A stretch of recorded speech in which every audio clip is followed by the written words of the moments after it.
Mire, nos vamos a meter en departamentos. Por ejemplo, víctimas por departamento. En Antioquia se dice que el 23% ha sido víctima de las minas, mejor dicho, el 23% de Antioquia en este momento tiene minas antipersona de los municipios. En Meta y Bolívar el 9%, en Caquetá el 8%, en Cundinamarca el 6%, en Santander, Arauca y Norte de Santander el 5% y en Cauca el 4%. Realmente es dramática, las cifras son dramáticas porque es que es todo el país. Sí, son dramáticas las cifras. En Bolívar, por ejemplo, de 44 municipios, tenemos principalmente 9 municipios con una gran incidencia de víctimas. Por ejemplo, Carmen de Bolívar, que tiene el 21% de las víctimas. Son 119 víctimas en Carmen de Bolívar. Bolívar tiene casi 561 víctimas.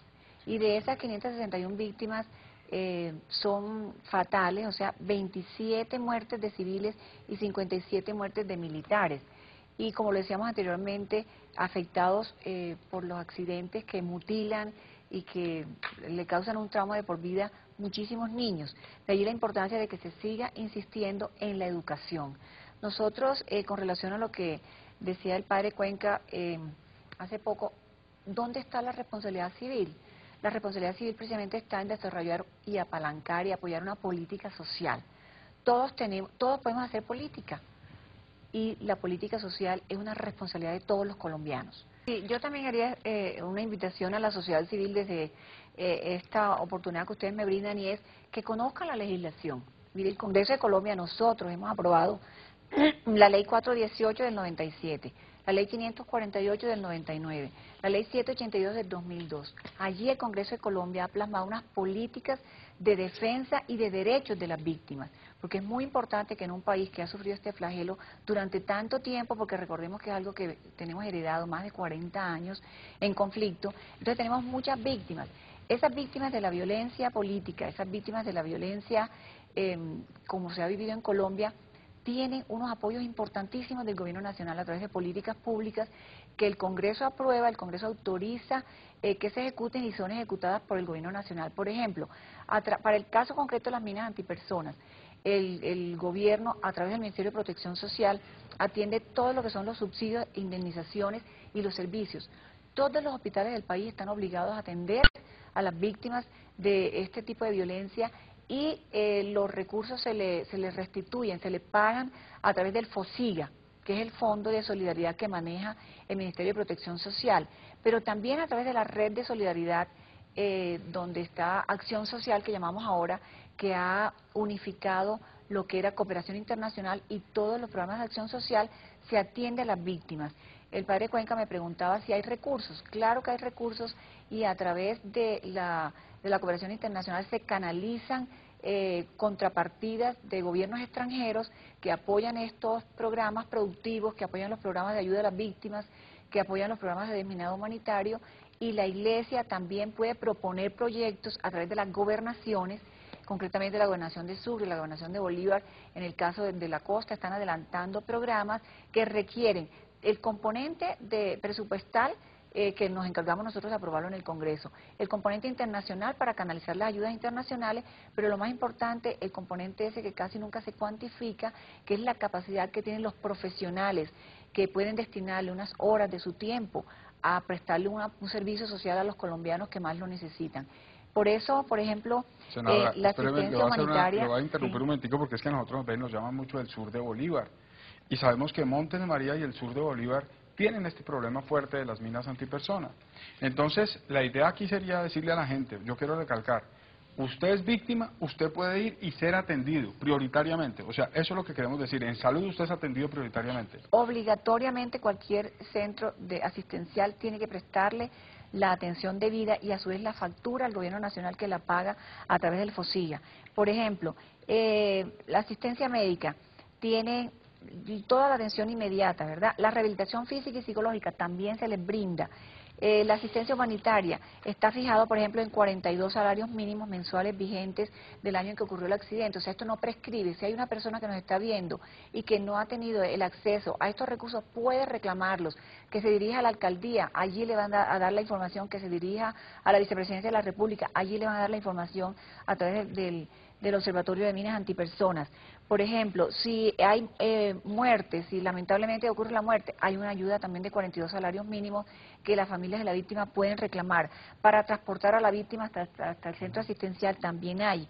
Si se pierden algunos bienes, entonces allí también están tasados en salarios mínimos la ayuda que le van a dar. Y para proyectos productivos, que es lo que más decía Mónica, tan importante, que se queden en su tierra produciendo, también hay apoyos estatales que se han aprobado a través de leyes y a través del presupuesto nacional en el Congreso de la República para poder atender a estas víctimas. Es una preguntita en punta, Mónica, y es lo del tema de las migraciones. Una persona que está en España, están devolviéndose porque la situación económica está muy difícil.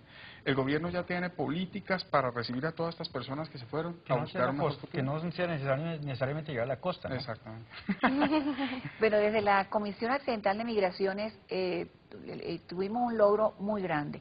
Si nosotros analizamos el plan de desarrollo anterior, del anterior cuatrenio, incluso el presidente Álvaro Uribe Vélez, había 3 líneas en el plan de desarrollo. Nosotros logramos en este plan actual de desarrollo que se está ejecutando un capítulo completo de políticas públicas migratorias. Allí, por ejemplo, proponíamos lo que Mónica decía, cómo hace un colombiano para irse al exterior y que allá le validen su título para él desempeñarse en una labor digna. Porque recordemos que los migrantes regularmente no tienen el acompañamiento de la legislación del país que los recibe y inicialmente sufren toda clase de vejámenes, tratamientos, una vida indigna, evitan, por ejemplo, el reencuentro familiar. Nosotros allí en ese capítulo proponíamos también que se facilite el reencuentro familiar, la migración regular, programada y pactada con los gobiernos. Por ejemplo, con el caso concreto de España hay un convenio muy importante que lo viene ejecutando el gobierno nacional a través del SENA, donde los empresarios españoles dicen qué tipo de trabajadores colombianos necesitan. Por ejemplo, están necesitando enfermeras, médicos, por aquello de que la población allá ha madurado mucho y se están necesitando muchos hogares geriátricos. Entonces allí va un médico colombiano con un contrato respaldado por las normas laborales del país de España, y ese médico va en mejores condiciones o esa enfermera va en mejores condiciones. Igual sucede, por ejemplo, con los trabajadores del campo. Es cíclica porque van por 7 u 8 meses, retornan, pero si el empleador los sigue necesitando y indudablemente el trabajador va a estar mucho más agradado si tiene el núcleo familiar cerca, entonces el empleador le facilita la reunificación familiar. Recordemos que tenemos... Le voy a decir una cosa. Me da pena interrumpirla porque el tiempo se nos está acabando, pero vamos a hacer un capítulo de migraciones, aquí vamos a hacer un programa de migraciones para hablar todas las ventajas que hoy en día se están entregando, sobre todo para una migración regulada. Correcto. Y que la gente vaya no a buscar suerte, sino que ya vaya, digamos, en mejores condiciones. Es que es excelente porque es ya una estructura dada que permite, digamos, facilitarle las condiciones idóneas y de dignidad a nuestros compatriotas colombianos. Es un proyecto muy bueno, la felicito, senadora. En eso vamos a seguir trabajando y, por supuesto, en materia de la migración interna, o sea, los desplazados, recordemos que el Gobierno Nacional viene atendiendo también con recursos este gravísimo problema y que la Corte Constitucional también ha dado a conocer una sentencia de obligatorio cumplimiento, y por esa razón el presupuesto que estamos aprobando, que vamos a aprobar antes del 15 de octubre, lleva un buen rubro para atender todo el problema del desplazamiento en Colombia. Pero el objetivo de la política de seguridad democrática es, para el caso de las zonas rurales, el retorno. Por eso yo vuelvo a hablar de ese experimento tan importante que se está haciendo en el corregimiento de Bajo Grande, que queda en pleno Montes de María, que ha sido una zona muy azotada por la violencia y por el desplazamiento, y acompañamos al vicepresidente de la República y al Gobierno Nacional en ese experimento y al alcalde de San Jacinto Bolívar en ese programa tan importante de retorno. Invitamos a las familias a que crean en que el Gobierno Nacional sí le está dando las condiciones de seguridad para que retornen a su parcela, retornen a su corregimiento. Retornar a su hogar. Gracias, senadora, por haber estado con nosotros.